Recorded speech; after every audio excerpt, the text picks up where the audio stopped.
ভারতীয় সঙ্গীত জগতের কিংবদন্তি কণ্ঠশিল্পী আশা ভোসলের বিদায় যেন একটি যুগের অবসান হয়। রাষ্ট্রীয় মর্যাদায় শেষকৃত্য সম্পন্ন হলেও নজর কাড়ে দুই সুপারস্টারের অনুপস্থিতি। মুম্বাই থেকেও যেন শেষ বিদায়ে হাজির হলেন না সালমান খান ও শাহরুখ খান। এ প্রশ্ন ঘুরছে বলিউডে। মুম্বাইয়ের শিবাজি পার্কে রাষ্ট্রীয় মর্যাদায় সম্পন্ন হয় আশা ভোসলের শেষকৃত্য। সে সময় উপস্থিত ছিলেন সঙ্গীত ও চলচ্চিত্র অঙ্গনের অসংখ্য তারকা। তবে সবার চোখে পড়ে বলিউডের দুই বড় নাম সালমান খান ও শাহরুখ খানের অনুপস্থিতি, কারণ ওই সময়ে দুজনই মুম্বাইয়ে ছিলেন। ভারতীয় গণমাধ্যমের প্রতিবেদন বলছে, নিরাপত্তার কারণে শেষকৃত্যে যাননি দুই তারকা।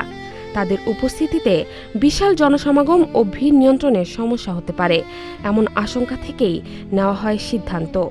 যদিও এই বিষয়ে আনুষ্ঠানিক কোনো বক্তব্য দেওয়া হয়নি এই দুই তারকার পক্ষ থেকে।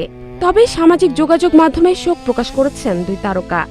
শাহরুখ খান লেখেন, আশার কণ্ঠ ভারতীয় সিনেমার এক স্তম্ভ হয়ে থাকবে। অন্যদিকে সালমান খান বলেন, ভারতীয় সঙ্গীতের জন্য এটি এক অপূরণীয় ক্ষতি। গত 12 এপ্রিল শেষ নিঃশ্বাস ত্যাগ করেন আশা ভোসলে। জাহরা জেবিন তন্নি, নাগরিক প্রতিদিন।